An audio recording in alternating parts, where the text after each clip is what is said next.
चलिए भक्तों, अब हम जान लेते हैं कि 28 अगस्त को राखी बांधने का सबसे उत्तम और श्रेष्ठ शुभ मुहूर्त कब से कब तक रहेगा। पंचांग के अनुसार 28 अगस्त 2026 को सुबह 5-4 बजे से लेकर सुबह 9:45 बजे तक राखी बांधने का सबसे पावन, अमृत और शुभ मुहूर्त रहेगा। ध्यान रहे कि इसी दिन सुबह 10:45 बजे से दोपहर 12:20 बजे तक राहु काल रहेगा। इस 1 घंटे 35 मिनट की अवधि के दौरान राहु काल की अशुभ छाया रहेगी और इस समय में राखी बांधने की सख्त मनाही है। पंचांग के अनुसार इस बार रक्षाबंधन पर सर्वार्थ सिद्धि योग, सौभाग्य योग और श्रवण तथा धनिष्ठा नक्षत्र का अद्भुत महासंयोग बन रहा है, जिसमें किया गया कोई भी शुभ कार्य, जप और दान पुण्य अनंत गुना फल प्रदान करता है। शिव भक्तों और प्रिय माताओं बहनों, अब आते हैं उस मुख्य और गंभीर बात पर जिसके लिए आप प्रार्थना टीवी के इस वीडियो पर आए हैं। वे 3 सब्जियां जो रक्षाबंधन 2026 के दिन भूल कर भी आपकी रसोई में नहीं पकनी चाहिए और नहीं खाई जानी चाहिए। ध्यान से समझिए, ये केवल व्रत रखने वाली बहनों के लिए नहीं है, बल्कि घर के हर उस सदस्य के लिए है जो अपने जीवन में सुख शांति और महादेव की कृपा चाहता है। क्योंकि पूजा पाठ और व्रत उपवास के साथ साथ हमारे आहार और भोजन की शुद्धि का भी उतना ही बड़ा महत्व होता है। अगर मन में पवित्रता है पर थाली में अशुद्ध और वर्जित भोजन है तो देव कृपा आने के सारे मार्ग बंद हो जाते हैं। पहली वर्जित सब्जी है बैंगन।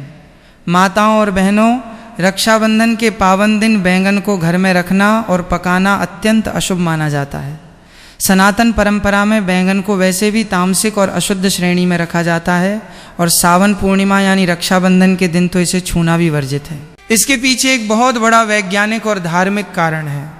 वर्षा ऋतु के दौरान बैंगन के अंदर सूक्ष्म जीवों, कीड़ों और अशुद्धियों का वास बहुत तेजी से बढ़ जाता है। जब इस सब्जी को पकाया जाता है तो अनजाने में ही सूक्ष्म जीवों की हिंसा हो जाती है। धर्म ग्रंथों के अनुसार रक्षाबंधन पर बैंगन पकाने और खाने से घर में भयानक दरिद्रता, कंगाली, रोग और गृह क्लेश का प्रवेश होता है तथा भगवान शिव और माता पार्वती अत्यंत रुष्ट हो जाती हैं। यदि आपके घर में रक्षाबंधन के दिन बैंगन रखा हो तो उसे तुरंत बाहर कर दें। दूसरी वर्जित सब्जी है हरी पत्तेदार साग सब्जियां, विशेषकर पालक, मेथी, बथुआ, लाल भाजी और पत्ता गोभी। शिव भक्तों, रक्षाबंधन के पवित्र दिन पत्तेदार सब्जियां खाना शास्त्रों में पूरी तरह अनुचित बताया गया है। इसके पीछे का कारण बहुत स्पष्ट है। बरसात के मौसम में अत्यधिक नमी के कारण पत्तेदार सब्जियों की परतों में अनगिनत सूक्ष्म कीड़े और कीटाणु छिपे रहते हैं। इन्हें चाहे कितना भी धो लिया जाए, इनकी अशुद्धि पूरी तरह बाहर नहीं निकलती। जो व्यक्ति रक्षाबंधन के पावन पर्व पर हरी पत्तेदार सब्जियां पकाता है या खाता है, उसे अनजाने में जीव हत्या का पाप लगता है। भगवान शिव पशुपतिनाथ हैं। वे संसार के समस्त जीव जंतुओं के रक्षक और स्वामी हैं। इसलिए उनके पावन पर्व पर किसी भी जीव को कष्ट पहुंचाकर या अशुद्ध आहार ग्रहण करके उनकी पूजा करना निष्फल हो जाता है। इसलिए रक्षाबंधन 2026 के दिन पालक, मेथी और पत्ता गोभी जैसी सब्जियों से पूरी तरह दूरी बनाकर रखें। तीसरी वर्जित सब्जी है लहसुन और प्याज से बनी कोई भी तामसिक सब्जी। भक्तों, आप ये तो जानते ही हैं कि पूजा और व्रत में लहसुन प्याज वर्जित होता है, लेकिन रक्षाबंधन का दिन इतना पवित्र होता है कि इस दिन पूरे घर में लहसुन और प्याज से बना कोई भी भोजन नहीं बनना चाहिए, भले ही परिवार के किसी सदस्य ने व्रत न रखा हो। शिव महापुराण और श्रीमद् भागवत में लिखा है कि लहसुन और प्याज राहु केतु के रक्त से उत्पन्न हुए तामसिक खाद्य पदार्थ हैं, जो मनुष्य के भीतर काम, क्रोध, मोह और अज्ञानता को बढ़ाते हैं। रक्षाबंधन के दिन घर में साक्षात भगवान शिव, माँ पार्वती और धन की देवी माँ लक्ष्मी का आगमन होता है। ऐसे पावन समय में यदि घर की रसोई में लहसुन प्याज भुना जाता है तो उसकी दुर्गंध और तामसिक ऊर्जा से देव शक्तियाँ घर से विमुख होकर लौट जाती हैं। यदि घर में कोई बहन व्रत रखती है और परिवार का दूसरा सदस्य लहसुन प्याज खाता है तो इससे व्रत की पवित्रता भी भंग हो जाती है। इसलिए रक्षाबंधन के पूरे दिन डिब्बा बंद खाना, पैकेट वाले नमकीन या बाहर के लहसुन प्याज वाले भोजन से पूरी तरह परहेज करें। अब बात करते हैं कि रक्षाबंधन के दिन रसोई में क्या बनाना चाहिए और किस प्रकार का भोजन शुभ माना जाता है। माताओं और बहनों, रक्षाबंधन पर रसोई घर में पूरी तरह सात्विक, शुद्ध और पक्का भोजन ही बनना चाहिए। इस दिन आप कढ़ाई चढ़ाकर शुद्ध देसी घी में पूरियाँ, हलवा, मखाने या चावल की दूध वाली खीर, मीठी सेवइयाँ, आलू गोभी की सात्विक सब्जी, केले की सब्जी, मटर पुलाव और सेंधा नमक या सादा सेंधा भोजन बना सकती हैं। ध्यान रखें कि सबसे पहले रसोई में बने इस पक्के भोजन और खीर सेवइयों का भोग अपने घर के मंदिर में भगवान गणेश, भगवान शिव और लड्डू गोपाल को लगाना चाहिए। जब भगवान को भोग लग जाए, शुभ मुहूर्त में भाई की कलाई पर रक्षा सूत्र बंध जाए और भाई बहन एक दूसरे को अपने हाथ से मीठा खिला दें। उसके बाद ही बहन को अपना उपवास खोलना चाहिए और पूरे परिवार को साथ बैठकर वो सात्विक प्रसाद ग्रहण करना चाहिए। इससे परिवार में आपसी प्रेम, मिठास और सामंजस्य हमेशा बना रहता है। माताओं और बहनों, भोजन के साथ साथ रक्षाबंधन पर मायके से आने जाने से जुड़े कुछ कठोर धार्मिक नियमों का पालन करना भी उतना ही आवश्यक है। शास्त्रों में कुछ ऐसी नकारात्मक चीज़ों का वर्णन मिलता है जिन्हें किसी भी विवाहित बेटी को अपने मायके से, अपने ससुराल कभी लेकर नहीं आना चाहिए, अन्यथा इससे पति के जीवन में कंगाली, असफलता और भयानक कष्ट आने लगते हैं। गुरुजी ने भी अपनी महाकथा में इस बात पर विशेष जोर दिया था। मायके से भूलकर भी लाल या हरी तीखी मिर्च न लाएं, क्योंकि इससे पति पत्नी के रिश्ते में तीखापन और अनबन आती है। मायके से कभी चूल्हा या गैस बर्नर न लाएं, क्योंकि ये परिवार में बंटवारे का प्रतीक माना गया है। तेज धारदार वस्तुएं जैसे चाकू, कैंची या सुई मायके से न लाएं, इससे रिश्तों की मिठास कट जाती है। मायके से खट्टा अचार न लाएं, इससे वैवाहिक जीवन में खटास घुलती है। काले रंग के वस्त्र या कोई भी काला सामान मायके से न लाएं, क्योंकि काला रंग राहु और नकारात्मकता का प्रतीक है। तथा मायके से नया या पुराना ताला चाबी कभी न लाएं, क्योंकि ऐसा करने से पति के भाग्य के दरवाजे बंद हो जाते हैं। लेकिन इसके विपरीत सनातन धर्म ग्रंथों में ऐसी 5 महापवित्र और दिव्य वस्तुओं का उल्लेख भी मिलता है, जिन्हें यदि एक बेटी इस रक्षाबंधन पर अपने मायके से अपने ससुराल ले आती है तो उसका ससुराल धन धान्य, सुख समृद्धि और अपार लक्ष्मी से भर जाता है और घर का दरिद्र दोष हमेशा के लिए मिट जाता है। पहली चमत्कारी वस्तु है मायके के आंगन या तुलसी के पौधे की थोड़ी सी पवित्र मिट्टी। इसे लाल कपड़े में बांधकर अपने ससुराल की तिजोरी या पूजा घर में रखने से मायके की कुलदेवी और अन्नपूर्णा का आशीर्वाद ससुराल आ जाता है, जिससे धन का भंडार कभी खाली नहीं होता। दूसरी वस्तु है मायके से पिता या भाई द्वारा दिया गया चांदी का सिक्का या छोटा सा आभूषण। इसे तिजोरी में रखने से कंगाली दूर भागती है और पति के व्यापार तथा करियर में दिन दूनी रात चौगुनी तरक्की होने लगती है। तीसरी वस्तु है मायके के मंदिर से लाया गया एक सूखा नारियल या गोमती चक्र। ये ससुराल के लिए एक सुरक्षा कवच की तरह कार्य करता है और सभी प्रकार की बुरी नज़र तथा तंत्र बाधा को नष्ट कर देता है। चौथी वस्तु है मायके की बनी हुई कोई मीठी चीज़ जैसे पंजीरी या गुड़, जिसे ससुराल की रसोई में लाने से पारिवारिक रिश्तों में अगाध प्रेम बना रहता है। और 5वीं महत्वपूर्ण वस्तु है मायके से लाई गई साबुत हल्दी की 5 गांठें और एक पीला वस्त्र। इसे घर में स्थापित करने से देवगुरु बृहस्पति की कृपा बरसती है, कंगाली समाप्त होती है और इंसान अत्यंत समृद्धशाली बन जाता है। रक्षाबंधन के दिन बहन को सुबह शीघ्र उठकर स्नान करके साफ सुथरे लाल, पीले या गुलाबी रंग के नए वस्त्र पहनने चाहिए। पूजा की थाली में रोली, चंदन, अक्षत, दीपक, मिठाई और रेशम या मौली का धागा सजाएं। सबसे पहले घर के मंदिर में भगवान गणेश, शिवजी और लड्डू गोपाल को राखी बांधें। फिर अपने भाई को पूर्व या उत्तर दिशा की ओर मुख करके बैठाएं, उनके माथे पर रोली अक्षत का तिलक लगाएं, आरती उतारें और दाहिने हाथ की कलाई पर था महालक्ष्मी नमः, था नमो भगवते वासुदेवाय नमः, श्री शिवाय नमस्तुभ्यम मंत्र बोलते हुए राखी बांधें। भाई को मीठा खिलाएं और भाई भी बहन की रक्षा का वचन देकर उसे सुंदर उपहार या दक्षिणा दें। ध्यान रखें कि उपहार में कभी भी चाकू, चप्पल, काले कपड़े या कांच की चीज़ें न दें। राखी बांधने के बाद बहन अपनी मुट्ठी में कुछ रुपए लेकर भाई के सिर से 7 बार न्यौछावर करे और उन पैसों से एक नई राखी खरीदकर किसी पीपल या बरगद के पेड़ पर बांध दें। इस गुप्त उपाय से भाई के सिर से अकाल मृत्यु, शनि और राहु के सारे दोष कट जाते हैं। इसके साथ ही रक्षाबंधन का त्यौहार पूरा होने के बाद लोग राखी के उतरने या उसके विसर्जन को लेकर बहुत बड़ी भूल कर बैठते हैं। ध्यान रखिए कि भाई की कलाई पर बंधी राखी केवल एक धागा नहीं होती, बल्कि उसमें बहन का अगाध स्नेह, उसके द्वारा किए गए मंत्र जाप और देव शक्तियों का पवित्र सुरक्षा कवच समाहित होता है। धर्मशास्त्रों के अनुसार रक्षाबंधन के दिन बांधी गई राखी को कम से कम जन्माष्टमी या पितृपक्ष तक कलाई पर धारण करके रखना चाहिए। जब भी राखी पुरानी हो जाए, टूट जाए या उसे कलाई से उतारना पड़े तो उसे कभी भी कूड़े कचरे में, नाले में या किसी अशुद्ध स्थान पर नहीं फेंकना चाहिए। ऐसा करने से भाई के जीवन में ग्रह दोष उत्पन्न होते हैं और बहन द्वारा दिए गए आशीर्वाद का प्रभाव निष्फल हो जाता है। जब भी राखी उतारें उसे पूरी श्रद्धा और सम्मान के साथ किसी बहते हुए शुद्ध जल में प्रवाहित कर दें अथवा किसी पीपल, बरगद या शमी के वृक्ष की जड़ में स्वच्छ मिट्टी के नीचे दबा दें। यदि जल या वृक्ष उपलब्ध न हो तो उसे एक लाल कपड़े में लपेटकर किसी पवित्र स्थान पर रख दें।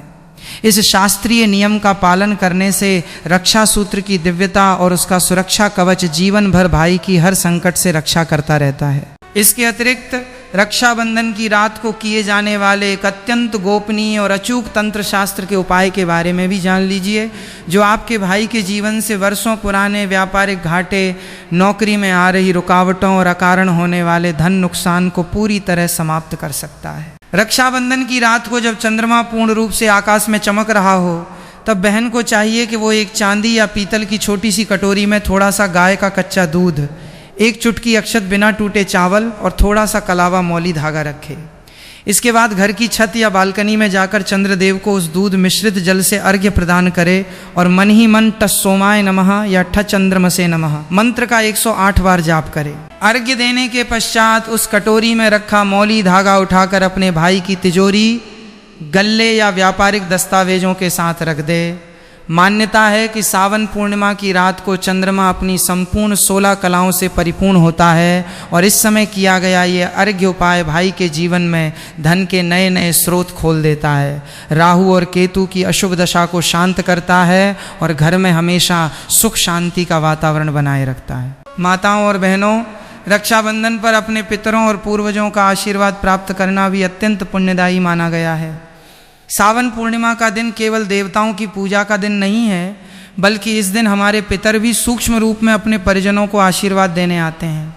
इसलिए रक्षाबंधन की सुबह जब आप पूजा की थाली सजाएं तो सबसे पहले अपने घर के दक्षिण कोण में पितरों के नाम का एक सरसों के तेल या शुद्ध घी का दीपक अवश्य जलाएं और उनसे प्रार्थना करें कि आपके मायके और ससुराल दोनों कुलों पर उनका हस्तकमल बना रहे। यदि किसी घर में बार बार बीमारियां आती हैं, मांगलिक कार्यों में अड़चनें आती हैं या परिवार के सदस्यों में अकारण कलह होती है तो इसका अर्थ है कि वहाँ पितृदोष का प्रभाव है।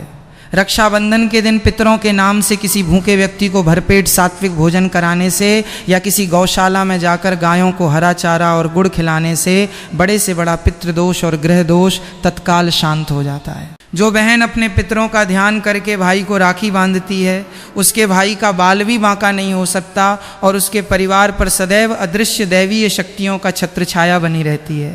इसके अतिरिक्त रक्षाबंधन के दिन यदि आपकी कलाई में बांधी जाने वाली राखी गलती से टूट जाए या बंधते समय धागा खुल जाए तो उसे लेकर किसी भी प्रकार के संशय या भय में पड़ने की आवश्यकता नहीं है। धर्म ग्रंथों में विधान है कि यदि रक्षा सूत्र बांधते समय टूट जाए तो तुरंत दूसरा नया रक्षा सूत्र लेकर उसे अक्षत और रोली से स्पर्श कराकर श्री शिवाय नमस्तुभ्यम मंत्र बोलते हुए दोबारा बांध देना चाहिए। टूटे हुए धागे को तुरंत जल में विसर्जित कर देना चाहिए। इसके साथ ही इस बात का विशेष ध्यान रखें कि कभी भी किसी दूसरे की बांधी हुई या पहले से इस्तेमाल की गई राखी अपने भाई को न बांधें। राखी हमेशा नई, स्वच्छ, पवित्र और सुंदर होनी चाहिए। बाजार से लाई गई प्लास्टिक या अशुद्ध पदार्थों से बनी राखियों की जगह यदि आप अपने हाथों से सूती या रेशमी धागे से मौली की राखी बनाकर बांधती हैं तो उसका आध्यात्मिक फल 100 गुना अधिक बढ़ जाता है, क्योंकि उसमें बहन के हाथों का स्पर्श और उसकी शुद्ध भावनाएं सीधे तौर पर जुड़ जाती हैं। अंत में प्रार्थना टीवी के माध्यम से हम आप सभी भक्तों से यही कहना चाहते हैं कि रक्षाबंधन का ये महापर्व केवल एक दिन की औपचारिकता नहीं है, बल्कि ये हमारे सनातन जीवन मूल्यों, पारिवारिक मर्यादाओं और आपसी प्रेम का आधार स्तंभ है। इस पावन अवसर पर भाई और बहन दोनों को एक दूसरे के प्रति अपने कर्तव्यों को समझने और उन्हें पूरी निष्ठा से निभाने का संकल्प लेना चाहिए। भाई को चाहिए कि वो अपनी बहन का सदा आदर करे, उसके हर दुख सुख में उसके साथ खड़ा रहे और कभी भी उसके आत्मसम्मान को ठेस न पहुंचाए। वहीं बहन को भी चाहिए कि वो अपने भाई और उसके परिवार की समृद्धि तथा कल्याण के लिए ईश्वर से नित्य प्रार्थना करे। यदि आप इन सभी शास्त्रीय नियमों, शुभ मुहूर्तों, वर्जित सब्जियों के त्याग और मायके से शुभ वस्तुएं लाने के उपायों का पालन करते हैं तो निश्चित ही ये रक्षाबंधन आपके और आपके पूरे परिवार के जीवन में एक स्वर्णिम अध्याय की शुरुआत करेगा।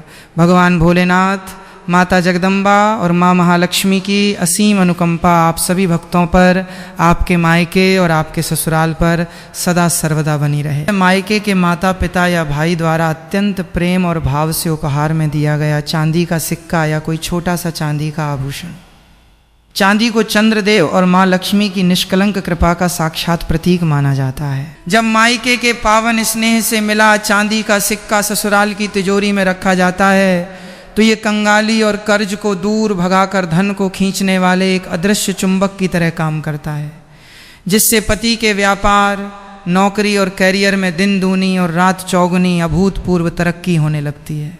तीसरी महाशुभ वस्तु है मायके के पूजा घर में भगवान शिव या लड्डू गोपाल के चरणों में चढ़ाया गया एक सूखा नारियल, गोमती चक्र या एकाक्षी नारियल। यदि बहन अपने मायके के मंदिर से भगवान के चरणों में अर्पित किया गया ये नारियल या गोमती चक्र प्रसाद स्वरूप अपने साथ ससुराल लेकर आती है तो ये उसके ससुराल के लिए एक अभेद्य और दिव्य सुरक्षा कवच बन जाता है। इसके दिव्य प्रभाव से घर परिवार पर कभी किसी की बुरी नजर नहीं लगती। राहु, केतु और शनि के अशुभ दोष स्वतः समाप्त हो जाते हैं तथा घर के भीतर केवल और केवल सकारात्मक ऊर्जा का वास बना रहता है। चौथी दिव्य वस्तु है मायके से लाई गई घर की बनी हुई कोई विशेष मीठी चीज, जैसे कि शुद्ध देसी घी की पंजीरी, बेसन के लड्डू, खीर का प्रसाद या गुड़। हमारे धर्मशास्त्रों में स्पष्ट कहा गया है कि जब मायके का मिठास भरा प्रसाद ससुराल की रसोई में प्रवेश करता है तो इससे सास बहू, ननद भौजाई और पति पत्नी के आपसी संबंधों में अपार प्रेम, सम्मान और मधुरता घुल जाती है। घर का गृह क्लेश हमेशा के लिए समाप्त हो जाता है और परिवार के सभी सदस्यों का स्वास्थ्य हमेशा उत्तम बना रहता है। पांचवी और सबसे महत्वपूर्ण वस्तु है मायके से लाई गई साबुत हल्दी की 5 गांठें और एक नया पीला वस्त्र। पीला रंग भगवान श्री हरि विष्णु और देवगुरु बृहस्पति का अत्यंत प्रिय रंग माना जाता है। जब बेटी मायके से आशीर्वाद के रूप में हल्दी की गांठें और पीला वस्त्र अपने ससुराल लाती है तो उसका बृहस्पति ग्रह अत्यंत मजबूत हो जाता है, जिससे उसके जीवन से दुर्भाग्य, कंगाली और भाग्यदोष हमेशा के लिए नष्ट हो जाते हैं। ससुराल में उसका मान सम्मान चरम पर पहुंच जाता है और घर में अचानक धन लाभ के नए नए दिव्य मार्ग खुलने लगते हैं। दोस्तों, आइए अब अत्यंत विस्तार से जान लेते हैं कि साल 2026 के रक्षाबंधन की सही और सटीक तारीख, राखी बांधने का सबसे शुभ मुहूर्त और भद्रा काल का समय क्या रहने वाला है। हर साल सावन माह की शुक्ल पक्ष की पूर्णिमा तिथि को ये महापर्व मनाया जाता है, लेकिन इस बार 2026 में तिथियों के फेर और भद्रा को लेकर लोगों के मन में बड़ी भारी उलझन बनी हुई है कि राखी आखिर 26 अगस्त, 27 अगस्त या फिर 28 अगस्त को बांधी जाएगी। हमारे सनातन शास्त्रों में ये कठोर और स्पष्ट नियम बताया गया है कि भद्रा काल के दौरान भूलकर भी भाई की कलाई पर रक्षा सूत्र नहीं बांधना चाहिए, क्योंकि भद्रा में बांधी गई राखी भाई और पूरे परिवार के लिए अत्यंत विनाशकारी और अनिष्टकारी हो सकती है। पौराणिक कथाओं के अनुसार लंकापति रावण की बहन शूर्पणखा ने भी भद्रा काल में ही अपने भाई को राखी बांधी थी, जिसके कारण एक ही वर्ष के भीतर रावण के पूरे कुल का सर्वनाश हो गया था। इसलिए भद्रा काल का पूर्ण त्याग करके ही रक्षाबंधन मनाना पूरी तरह शास्त्र सम्मत और मंगलकारी माना गया है। खुशखबरी ये है कि साल 2026 में भद्रा काल का साया 27 अगस्त को ही समाप्त हो जाएगा। इसलिए 28 अगस्त 2026 शुक्रवार के दिन रक्षाबंधन का ये पावन पर्व पूरी दुनिया में अत्यंत हर्षोल्लास, पवित्रता और भक्ति भाव के साथ मनाया जाएगा। 28 अगस्त को पूर्णिमा तिथि और शुभ मुहूर्त का विशेष संयोग सुबह से ही बन रहा है। 28 अगस्त 2026 को राखी बांधने का सबसे उत्तम, श्रेष्ठ और अमृत मुहूर्त सुबह 5-4 बजे से शुरू होकर सुबह 9:45 बजे तक रहेगा। ध्यान रहे कि इसी दिन सुबह 10:45 बजे से दोपहर 12:20 बजे तक राहु काल रहेगा और इस 1 घंटे 35 मिनट के राहु काल के दौरान राखी बांधना पूरी तरह सख्त वर्जित है। पंचांग के अनुसार इस बार रक्षाबंधन पर सर्वार्थ सिद्धि योग, सौभाग्य योग और श्रवण तथा धनिष्ठा नक्षत्र का ऐसा अद्भुत महासंयोग बन रहा है जिसमें किया गया कोई भी शुभ कार्य और पूजा पाठ अनंत गुना फल प्रदान करता है। रक्षाबंधन के पावन दिन बहन को प्रातः काल ब्रह्म मुहूर्त में उठकर स्नानादि से निवृत्त होकर साफ सुथरे पीले, लाल या गुलाबी रंग के शुद्ध वस्त्र धारण करने चाहिए और इस बात का विशेष ध्यान रखना चाहिए कि भूल कर भी काले या मटमैले रंग के कपड़े न पहने। इसके बाद पूजा की सुंदर थाली तैयार करें जिसमें रोली, अक्षत, चंदन, कुमकुम, हल्दी, घी का दीपक, फल, मिठाई और रेशम या शुद्ध मौली का धागा रखें। थाली तैयार होने के बाद सबसे पहले अपने घर के मंदिर में जाकर भगवान गणेश, भगवान शिव, माता पार्वती और लड्डू गोपाल को रक्षा सूत्र बांधें। इसके बाद अपने भाई को पूर्व या उत्तर दिशा की ओर मुख करके लकड़ी की चौकी पर बैठाएं और स्वयं पश्चिम दिशा की ओर मुंह करके बैठें। सबसे पहले भाई के माथे पर रोली और चंदन का तिलक लगाएं, फिर अक्षत यानी बिना टूटे हुए साबुत चावल लगाएं और सिर पर थोड़े से फूल और अक्षत छिड़कें। इसके बाद घी के दीपक से अपने प्रिय भाई की प्यार से आरती उतारें और फिर त महालक्ष्म्यै नमः, त नमो भगवते वासुदेवाय नमः, श्री शिवाय नमस्तुभ्यम मंत्र का मन ही मन एकाग्रचित्त होकर उच्चारण करते हुए भाई के दाहिने हाथ की कलाई में रक्षा सूत्र बांधें। फिर अपने भाई को अपने हाथों से मीठा खिलाएं और भाई भी अपनी बहन को रक्षा का वचन देते हुए उसकी चरण वंदना करे या सिर पर हाथ रखकर आशीर्वाद दे। भाई को चाहिए कि वो अपनी बहन को अपनी सामर्थ्य अनुसार सुंदर उपहार, वस्त्र या धनराशि जरूर भेंट करे, परंतु उपहार में कभी भी चाकू, कैंची, चप्पल, काले कपड़े या कांच का सामान न दे। रक्षाबंधन के पावन दिन घर के खान पान और रसोई की पवित्रता का भी विशेष ध्यान रखना अत्यंत आवश्यक है। इस दिन घर में पूर्णतः सात्विक, शुद्ध और सात्विक भोजन ही बनना चाहिए। लहसुन, प्याज, मांस, मदिरा या किसी भी प्रकार की तामसिक चीज़ों और नशे से पूरी तरह दूरी बनाकर रखनी चाहिए, अन्यथा पर्व की पावन पवित्रता खंडित हो जाती है और व्रत का फल नहीं मिलता।